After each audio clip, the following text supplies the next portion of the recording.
you are allowing yourself to be seen, and it just kind of expanded what I thought was possible for me as a human being. And I figured if I could do this in this tiny little play in a high school, what would I be capable of as a human being if I continued to push the boundaries of what I thought I could do by pursuing something like this? I feel like I've become a better person by investigating those things.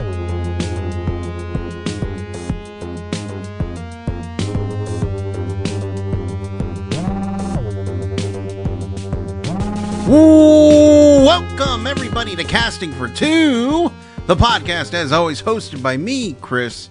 Welcome to episode 578 of the podcast. I've had my rock star this morning, and I'm ready to go, all right? So everybody hop on this train, the Casting for Two train, because we're taking off. I don't know I don't know if trains take off. That's more like a space shuttle. But speaking of space shuttle, no, I'm just kidding. Welcome, everybody. Of course, I got to talk about castingfor2.com. Go there, find out what platforms the podcast is available on. Follow me on the socials, buy some swag, all that good stuff. You know, castingfor2.com is the place you want to go to. All right, so I need to talk about my guest because he is a wonderful person. I had a great time chatting with him. Mr. Stephen Tracey is on the podcast. He can be seen in the Apple Plus show Invasion. He's also in a show The Expanse and just a whole lot of other good projects. And I truly did have a fun time chatting with him. Everybody knows I have Canadian love, so any Canadian that comes on the show, shout out for future people, I guess, and past people. But no, Stephen, it was so fun chatting with him, and you know what? I'm done talking about this because we need to get in this episode. All right, so everybody, sit back, relax, and Stephen, take it away.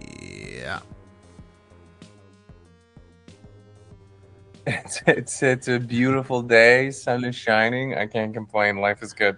I'm glad. I would just like to say that sounded like very weird. Like what? I feel like I went brain dead for a second, and I was just cobbling words together. So I apologize for that. Don't worry. The world is cobbling things together right now as it's trying to just understand all of the craziness that's happening. So what kind of craziness are you talking about? No, I'm just kidding. Yeah. Everything is hunky-dory. Yeah, everything's great. I have a friend who is he lives over by Niagara Falls on the Canadian side. So he's very vocal about, you know, things that are weird and not right. And I'm just like, good for you, dude. Good for you. I can't say anything, but good for you.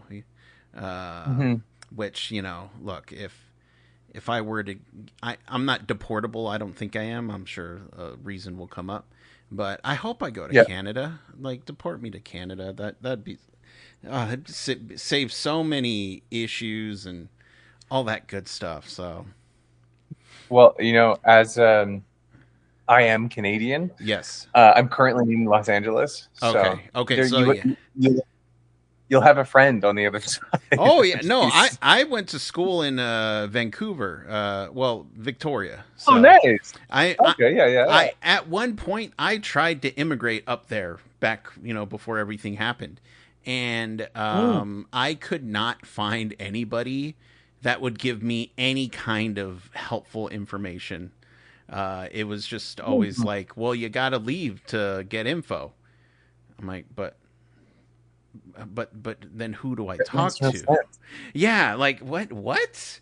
All right, so I guess I'll leave. And then I couldn't find anybody. So, strange. Yeah, it's okay. I miss it. I do think about that. Like, man, what would have happened if I was able to stay up in Canada and just live my life. Well, there might be a quick chat GPT could potentially assist with that. That's true. Hey, ChatGPT, get my papers to immigrate up to Canada. Thanks. Yeah, figure it and out. Yeah. and do it in Nick Offerman's voice. Thank you so much. Yeah, But brilliant. but as you can see, this is a pretty loose show where we can talk about anything and everything.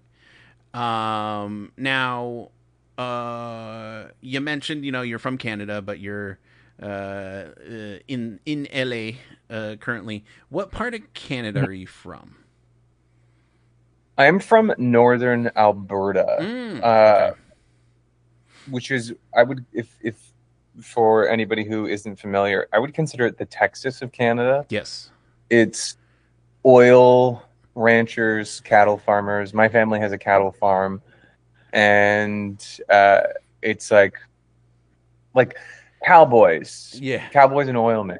And as I like my mom's side of the family, all lives there, and I grew up, and I kind of just realized that wasn't for me. Mm.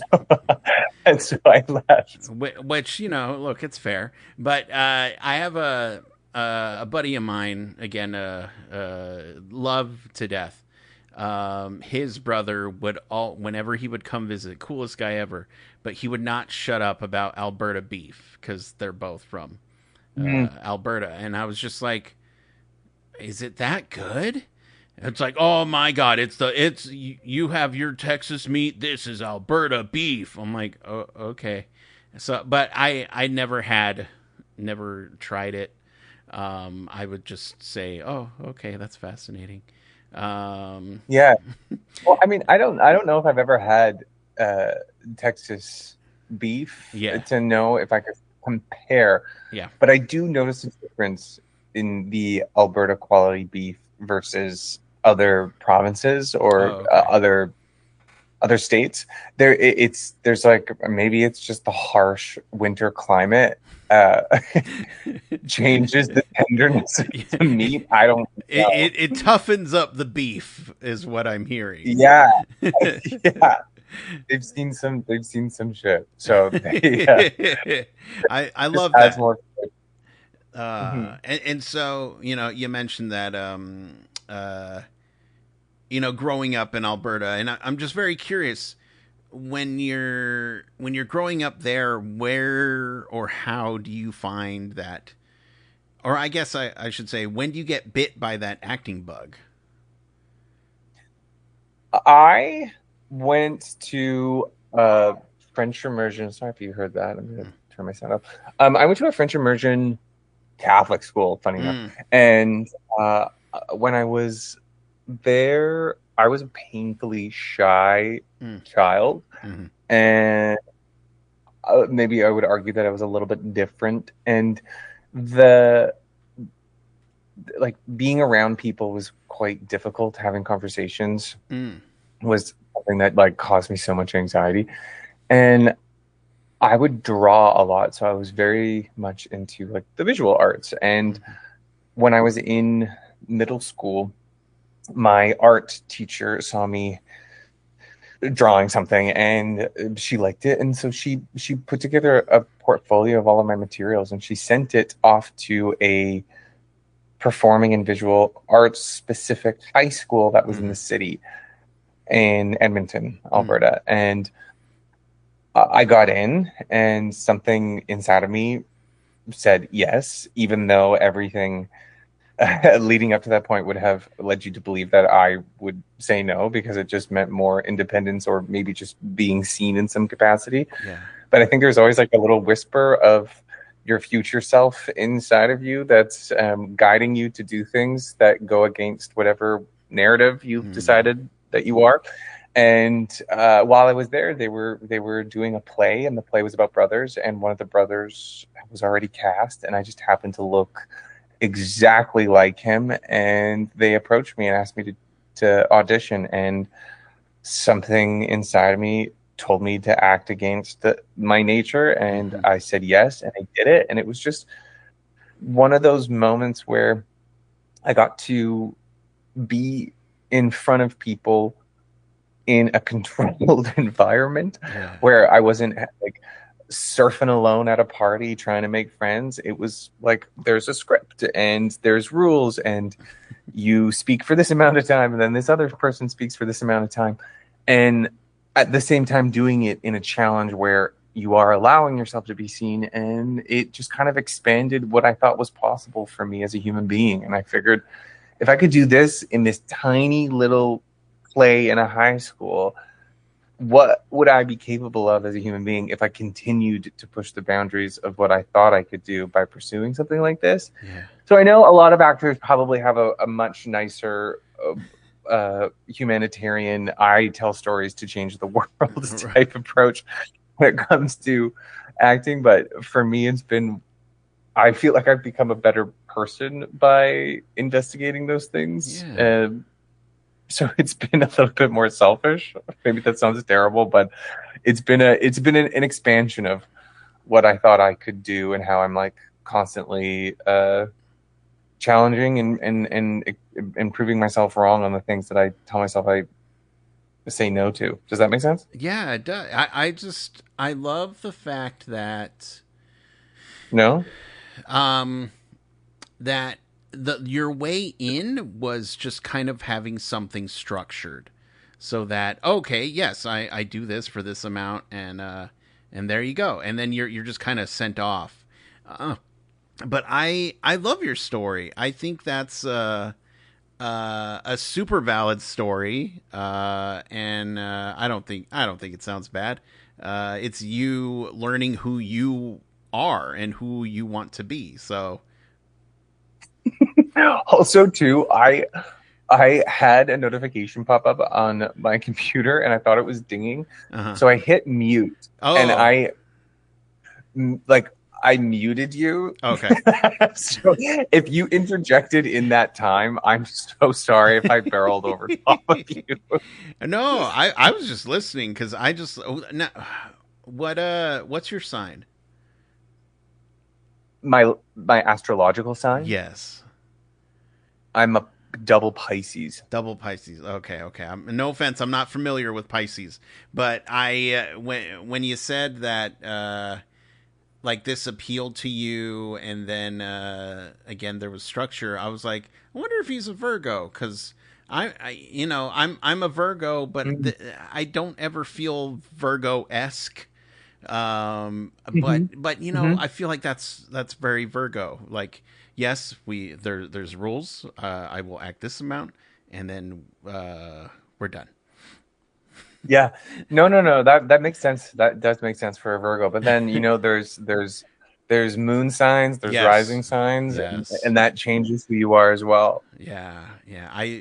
When I told my girlfriend I was a double Virgo, she was just really, and I go, yeah, I guess I don't know. I don't. I like I said, I don't really feel all that connected to my sign, but maybe I am by saying I'm not connected Maybe to you it. are. Yeah, I don't I always say that Virgos are secret Leos. That's what I think. know. Oh, okay. I think they have the same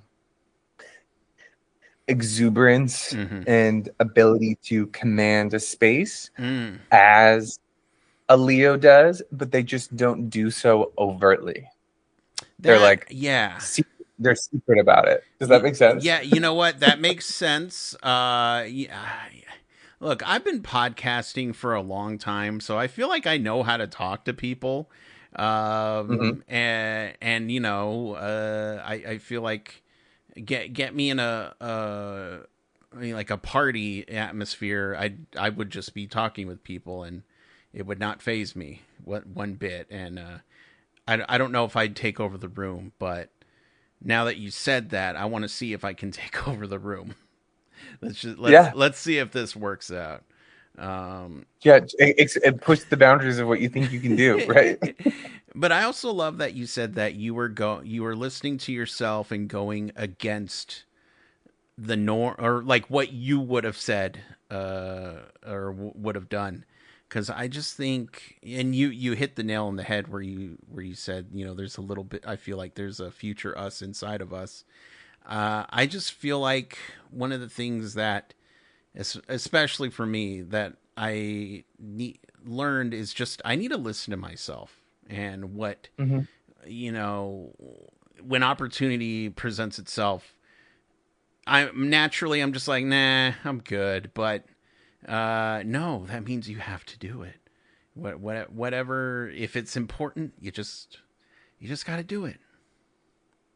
Yeah, well, I feel like we can get so wrapped up in the narrative of what we think we are and the narrative of what we allow other people to tell us that we are. Mm, And that doesn't leave a lot of room for growth. And I'm sure yeah. you are not the same person that you were 5 years ago. No. But and I don't think you would want to be. And I don't think anybody would want to be. But for some reason, we kind of do that to the people in our lives. We Mm, expect them to be the same person instead of constantly re-meeting who you are and who these other people are with all of these experiences that they've had with or without you, mm, and how like life is constantly morphing and changing, and just being okay with that your identity is kind of ever transforming. yeah. And when you do that, you then open yourself up to like a larger scope of possibility for what your human experience can uh, entail. Mm, And I find that to be more inviting, and it makes life more exciting and fulfilling. That like one day you could be the type of person that doesn't like hockey, and then the next day you can go to whatever game and have like the best time of your life. And it doesn't mean that, it doesn't mean that you've lied to whoever. It's just that things morph and things change. right, right. I like hockey though, so no. Yeah, no. I get.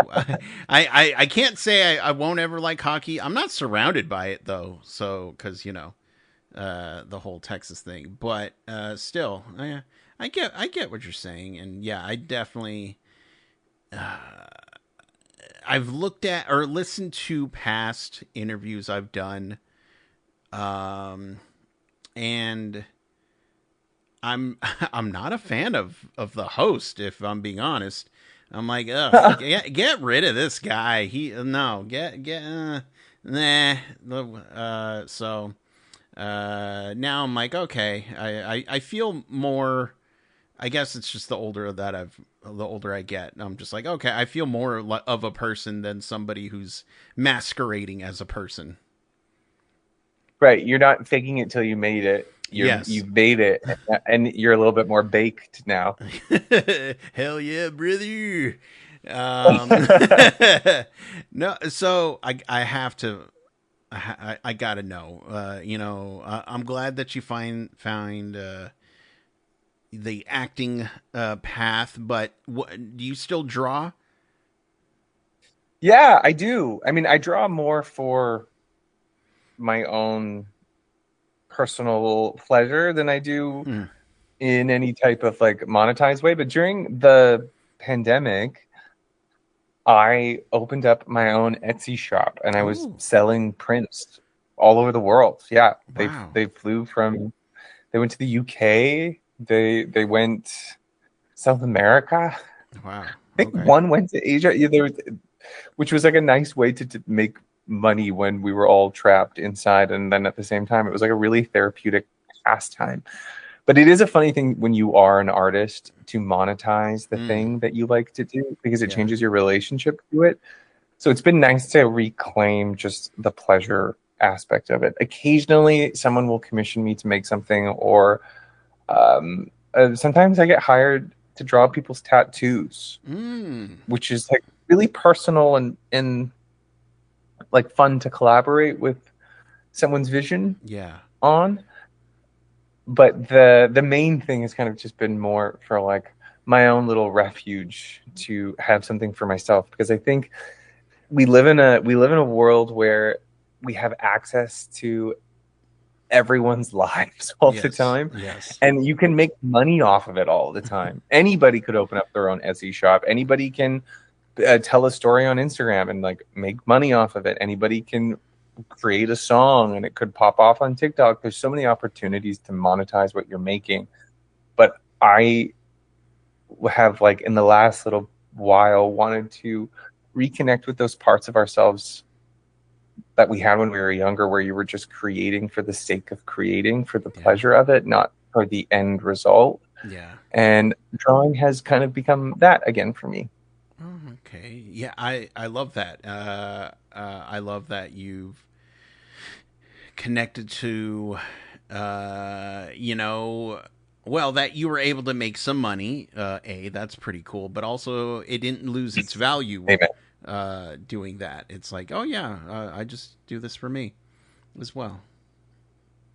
Yeah, well, at the time, it was just a moment to make money when Yeah. it was difficult to make money. And then lucky enough, other ways of making money were more fruitful and when things opened up again. So got to pursue that more so, but at the same time having a moment to just connect with that artist part of myself was really lovely. I know that whole era of life was really, really difficult for a lot of people, and I would never want anyone to ever go back into that scenario. But I had a nice time, and it was because I Yeah. Yeah. I had like an outdoor living space, and I just got to make art for a long time, which was nice. And I had a way to make money, and I know a lot of people didn't, but Yeah. I did. So that time was quite It, lovely. it's so crazy that it happened in general because I just feel Yeah. like I my experience wasn't traumatic, but it's just kind of a oh yeah, that did kind of happen, didn't it? It just kind of got pushed out, but it was such for me a way of exploration to just to learn more about me. And yeah, Hmm. I can't really say it was a bad time because yeah, I just kind of got to know me and just kind of cement things that I liked and don't like.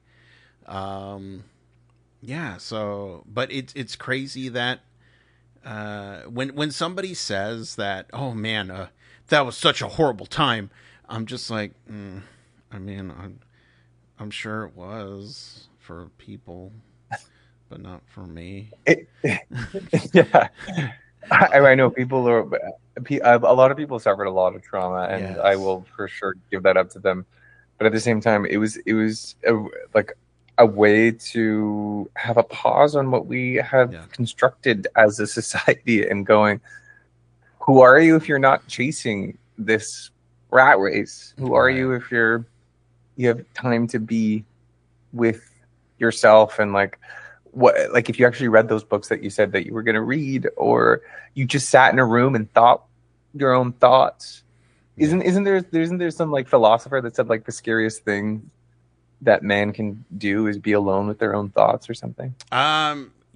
I yes, that sounds like something a philosopher would say. For sure. I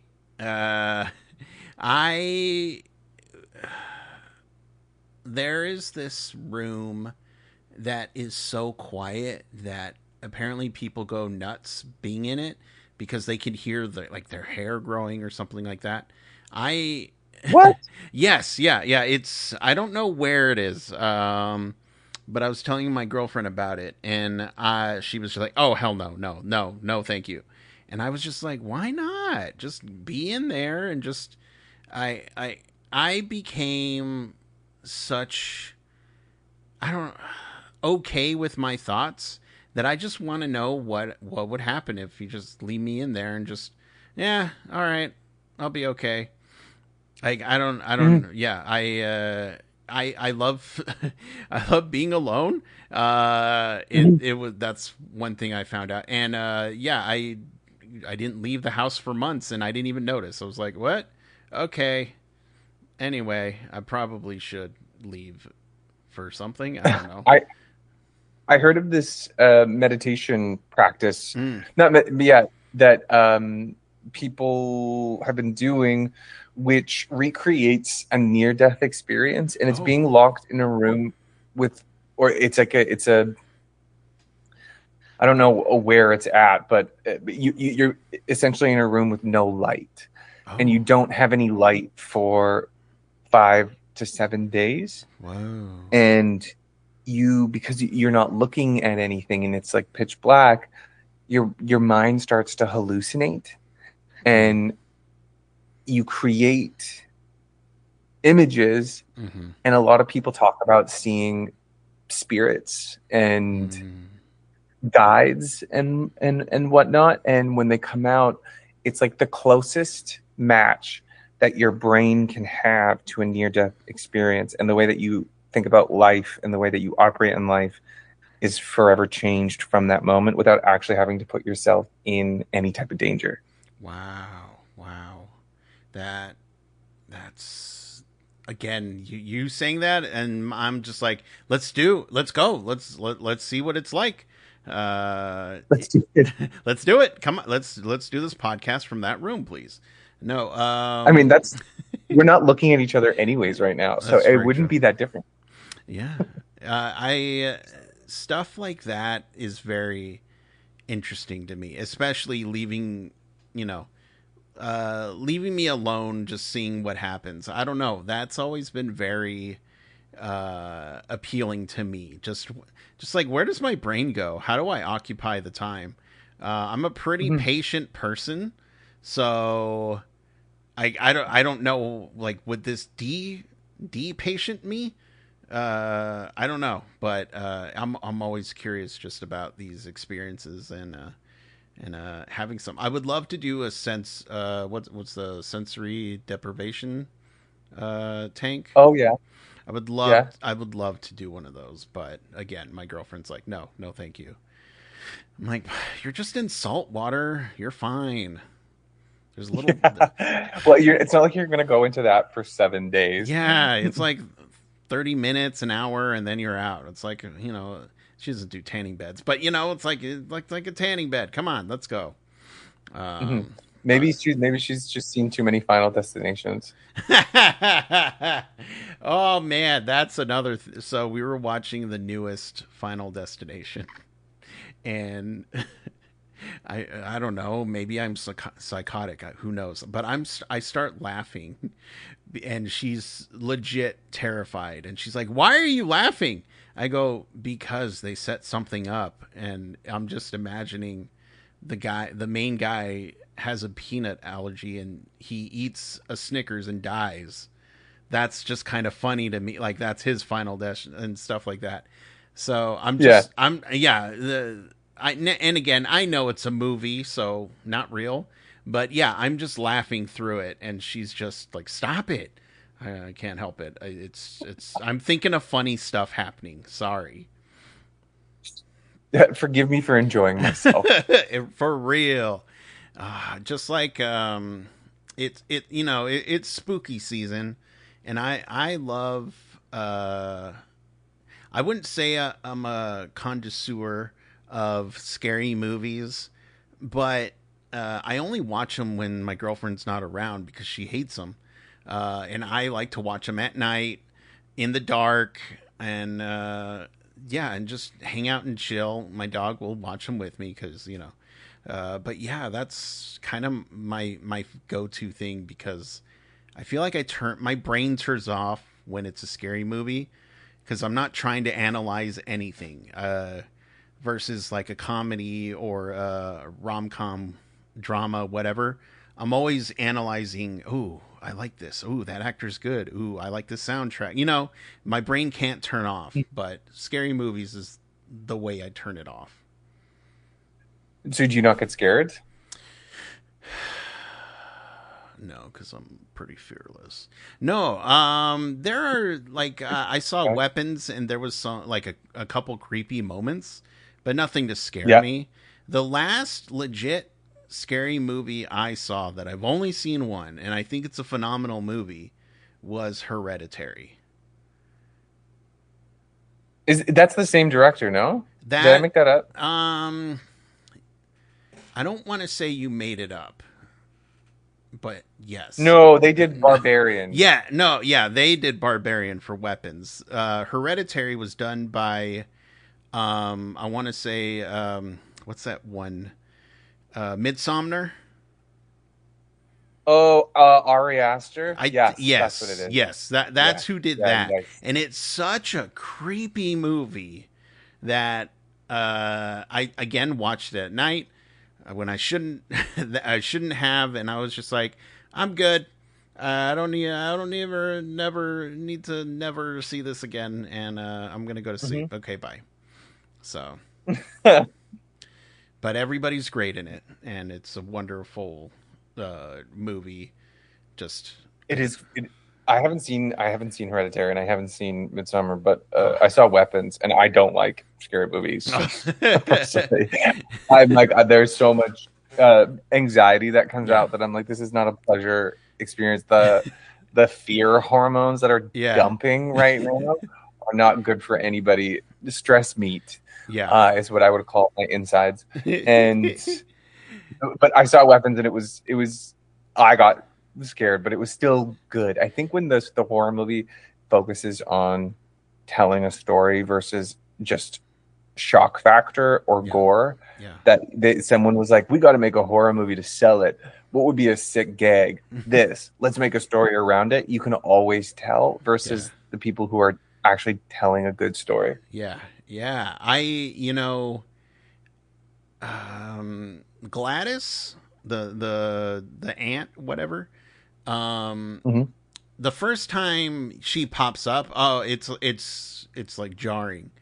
But then when she's just in the movie, that's when I went, okay, she's not scary. I've seen her now, and she's hanging out. Okay, whatever.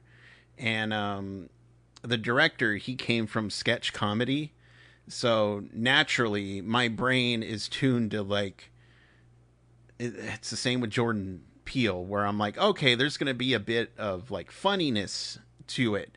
So there are points when I'm laughing and it like nothing's happening, nothing's going on. I'm like, yeah, but you know, it's sketch comedy. It's in there. It's subtle.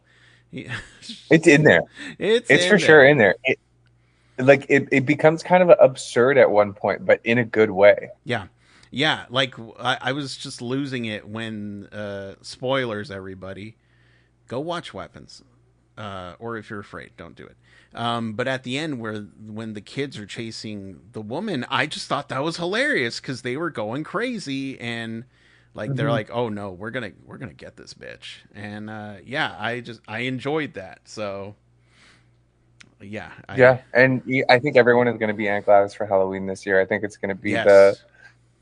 the Barbie Ken of 2025.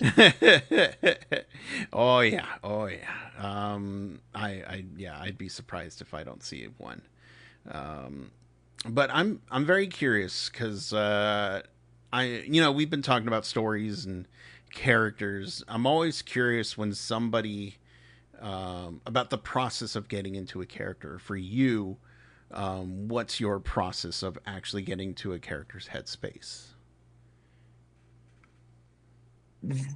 The process is mainly focused on how do I bring this character to myself, Mm, and that doesn't mean that it has to be me, but it is who am I? What do I look like? What is believable, and how do I make this work for what I present to the world? So I'm not like Dwayne the Rock Johnson body type, um, but but my character's mentality can think that he is, yeah, but I'm not gonna like be able to behave in the same way if that makes sense. So it's usually from like I think the main thing first is just figuring out your way in and who you would be in the set of circumstances for the what the project is offering. So like for example, so the show that I'm currently on, Invasion, hmm which is a sci-fi series on Apple TV Plus. yes, I play a special forces soldier Mhm. and a unit that is escorting some important people to on a mission that is going to try to stop a global invasion of aliens. And I really sold it, huh? And the I'm just like, oh, that the old story. Okay, I'll yeah, watch it. the classic tale. um, but my character, what is his name is Sergeant Reese, and for me, when I was approaching it, I was like, who would I be in a scenario like this Mm, if I was like trained and proficient in something, but then it came to the actual moment when I had to like step up to the plate. And yeah, so there's been peace in this world for 2 years because it's the third season. Everyone assumed that the aliens are gone, and now they're back and they're bigger than ever. Now that they're bigger and bigger than ever, that's also terrifying. So I yeah. feel like who I would be somebody who's in an environment where I have to be tactile and proficient, Hmm. but I'm pushing down my fear. So it's not coming from like a machismo, it's coming from hide what you truly feel. Yeah.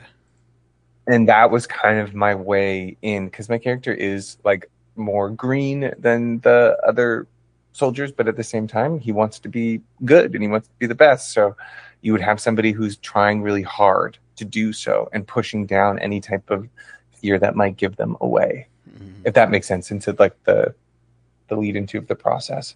Yeah, I mean, since you mentioned he is green, you obviously want to show that you are capable of handling, such and such scenario. So you wouldn't probably be like, I don't know what to do. No, it's like I'll figure it out. Don't worry. I'm not afraid of anything. I'm not scared. Yeah, exactly. Like you've got this, you've got this, do Hmm. this. Like it's like it, and I think that actually makes it more nuanced, and and it's probably would be how I would be in this scenario. So it just like brings the character to you because um, I think the biggest mistake when it comes to acting is people get an idea of what someone is. Like I'm a detective, so I'm going to be the tough cop instead of Right. being a real person. And the whole job is to just exist on camera. It's not to put on a caricature or a show, but sometimes you sure a project calls for that in Mm. sketch comedy and whatnot. But when it comes to the majority of projects, it's trying to emulate something that people would connect to, which is something grounded and real. Hmm. And most of the time, when we're scared of things, our instinct is to try to rationalize what's going on. Yeah. It's not to get to that giant scream moment. It's your brain does everything it can to make sense of the situation. Yeah. So that was kind of my approach. And has there ever been a time when you had issues getting into a character's headspace? 100%. And normally you don't get those parts. Mm. Yeah. Yeah. Yeah. So the I mean, I think like any job, you bring your own personal experience to it. So it could Mm. be like uh, whatever issues that you have in life, whatever Mm. insecurities that you are currently battling with.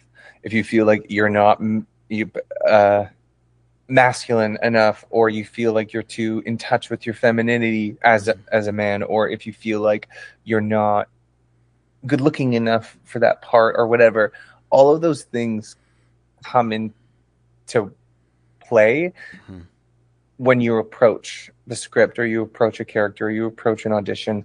And what ends up happening is there's like a slight form of self sabotage. Mm. Yes. So if if you feel like you don't have enough machismo to play the soldier, you will like have subtle cues telling people that you don't deserve this role or that you're not believable in this role because you don't believe yourself in it. Mm.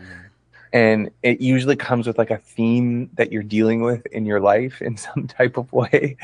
Um, and certain characters bring that out of you. And like there have been moments in my life where I was dealing with something, and you would get a character or a story that addressed it in some subtle or overt type of way, Mm-hmm.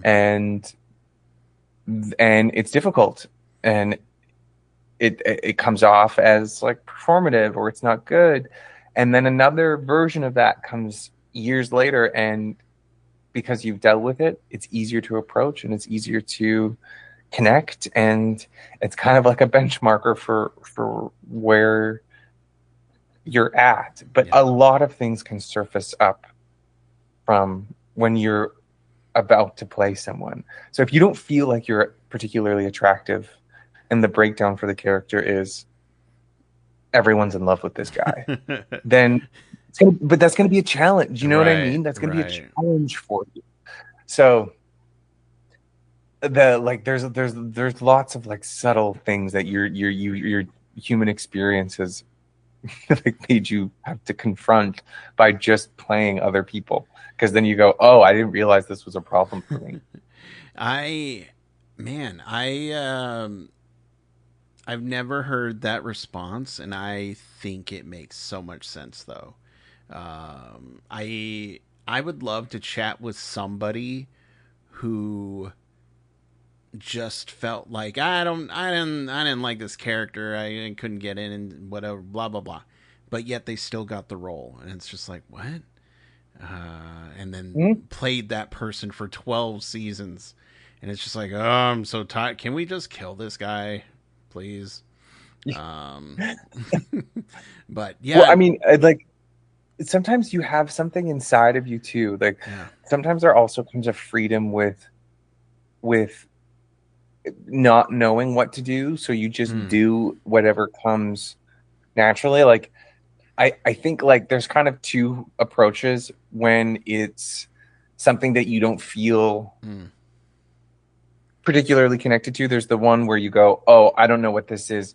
So you kind of strong arm it, mm, and you have those emotional things come up, or you make judgments, or it comes off as performative, or it goes in the complete opposite direction where you kind of just throw it away and you just give it a whirl. And then that ends up being the thing yeah, that is required for that part.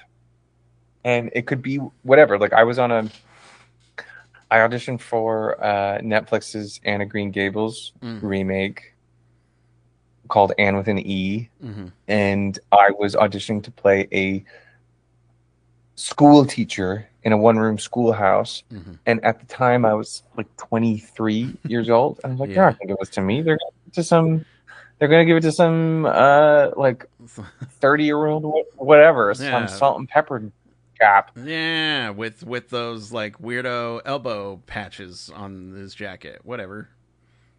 Yeah, and I had a little baby face, and I'm like, I look like I'm almost the same age as the students.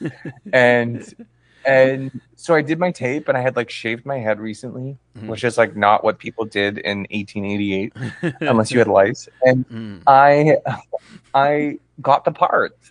And I think it was because it was one of those things where I just was like, how am I don't know what I'm going to do here. Just Yeah. give it a whirl. And it wasn't strong-armed in a way. Mm-hmm.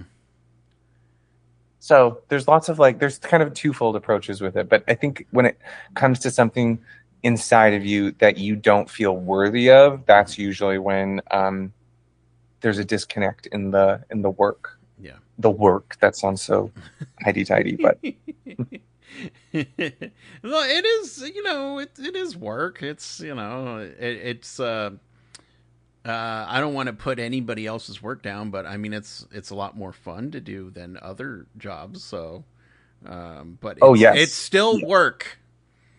Hmm. It is a lot of work goes into it. And has there ever been a moment, or let's say, you say goodbye to a character, and then a couple months later, you do something, whether I don't know, you're washing dishes or eating pudding. I don't know. Whatever. Just something triggers a memory of, of this character coming out. Mm, I don't know if that specifically has happened, Mm. but there have been moments where I might be living in a situation and a certain feeling Mm. or like an emotional understanding happens, Mm-hmm. and I'll go, "Oh, this is what that scene was about." Mm. And in the moment I thought I understood, but I didn't, and years later my life showed me what the actual understanding of that scene was. So it's Yeah. not necessarily like a mannerism or like the character comes out. I've done shows with dialects, and my friends who were on the show with me, we still do the dialect to each other. So I was on The Expanse, and Mm. we Yes. played people who were living in space, and it's like set 200 years in the near future. And there's an amalgamation of 6 different languages into this one dialect, and so we do it together all the time. But that's more intentional. It's not like a slip. I think the Yeah. bigger thing is just learning what the scene was actually asking for later on and going, oh, okay, yeah, I missed the boat on that. and, do you go, and man? Why can't I wish I could reshoot something right now? Let's come on. oh, all the time. I mean, you talked about seeing your old self as a host. Yeah. The thing about acting is your projects are always a year behind where you're at in your Right. craft. Right. So you're seeing what you did a year ago. And who I am now would not have done things in the same way. Like there's a lot that I'm going, ooh, like I would make much different choices now. So there's like the 100%. I'm like, let's get those cameras rolling again. Just a quick reshoot. No, like the project's been out for 5 years. Just look. It's okay to George Lucas something. Let's just quick Hmm. reshoot. Come on, let's go. It's it's so funny. I'll watch like dumb comedy videos of myself, um, and I'll be sitting there thinking, man, why didn't I say this joke? And then 30 seconds later, I say the joke, and I went, oh, all right. It's just kind of funny where I'm like, Yeah. my past self heard me. Um, but these aren't like projects, but it's just dumb stuff. Um, but for the people Don't diminish your art. yeah, look, it's like YouTube, Venmo, no, Vimeo, yeah. No. My gosh, they need to change one of those and preferably not Vimeo.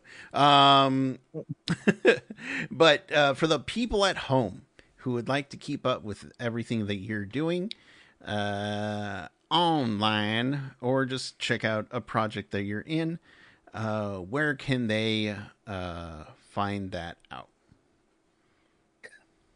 I guess the greatest source of truth would be the International Movie Database. Yes. The the all projects and stuff are on there, and funny enough, the engagement that you get on IMDb pages for actors and directors and creators can actually help them Mm. when it comes to negotiations for projects. Oh, There's okay. everything is quantified now. There's a silly thing called a star meter, and Yes. where you're at on that star meter can actually influence what kind of jobs you're getting. So, for any actor that you love or creator that you love that's on there, going and clicking around on their page is an easy way to support them. Mm. So that's a little trick for the non industry people. And then otherwise, like social media stuff. I'm glad that you mentioned Star Meter, because at one point, my group of film friends, we're all on IMDb, and this Mm-hmm. is, I'm not bragging, but there were times when my IMDb was a little bit higher on the Star Meter, or lower. lower, higher, whatever. Oh, yeah, because one is the ideal. Right. So I was lower in the star meter than Mhm. them. And they would be like, "What are you doing?" I'm like, "I'm not doing, I don't know." Like, I honestly didn't know. And I was just like, maybe it's just a calibration of our moods because, you're a bit moody. So it's like, nah, let's make them higher. I don't know. And I'm just cool as fuck. So Yeah. let's lower me. I don't know. But Maybe I'm just really cool, is what your answer yeah, actually. yes. I mean, yes, you are. And I love again. I didn't say this when you said it, but I have a huge appreciation towards actors and theater actors, and I am happy that you got into acting through theater because I feel like everybody needs to take a theater class for anything. Oh, yeah, Yeah. So yeah. Have you taken theater? no, I wish I did. I was a band kid. I was a band nerd, Mm. and do I regret my band decision? No, but for sure, I wish I was in theater because um, well, I guess I would be a good theater student now because I can Hmm. commit. I love committing to something, Mm. especially if it's dumb or stupid or silly or serious. Because Yeah. me being serious is just kind of funny in my head, so therefore it's funny. Um, so yeah, I would just love that. So, But but there's a lot of life skills that come from like yes.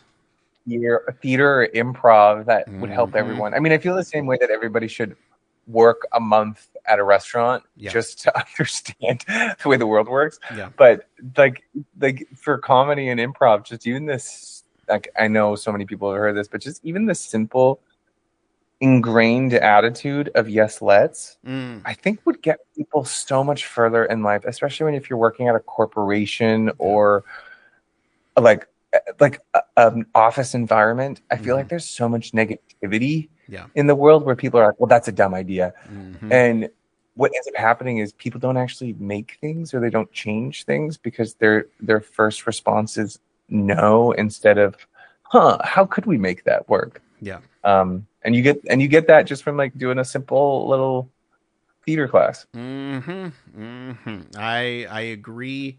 And like public speaking and just like I don't Oh, yeah. I my girlfriend has said that theater is the superior art form, and I, I can't argue with her. I look. I know you did art, but I do think theater is it. Definitely over band. Well, well, theater may be the superior art form in the near future with AI. Maybe we'll all have to go back to supporting live performance because it can't be recreated. This is true. This man, I'm so sick of this AI conversation and It's not going anywhere. no, and you know what the funny thing is? I used to work with a popular processing company that I guess I'll make them nameless, but they've been putting AI in their shit since 2010. But we would have Mm. classes into saying, "Don't say it's AI," and Mm. so it's like, all right, I guess. Yeah, AI is nothing new. So I don't know why everybody else, or I don't know when the trend of AI is here. I'm like, it's been here. I don't know why everybody thinks Yeah. it's new. I guess it got smarter, or I don't know. Whatever. Anyway, moral of the Yeah. story: AI, go away, but get me my papers I need to immigrate to Canada. Thank you. Yes. Yes. Yes. Please, we'd love to have you. um, I say in your country. well, West Coast, Best Coast. I'm from Oregon, so I get it. Nice. But Stephen, thank you so much for chatting with me. Anytime you want to come back and just we'll nerd out about stuff or not watch a scary movie, I would be happy to have you back on. Yeah, perfect. We'll go do our dark room meditation. Yes, that too. Yes, yeah. Dark. This podcast from a dark room meditation. Yes, I look forward to that. But until that day comes, you have a wonderful rest of your day and keep staying safe and healthy. All right. Likewise. Thank you so much for having me. Thank you. Thank you. Bye-bye. Bye.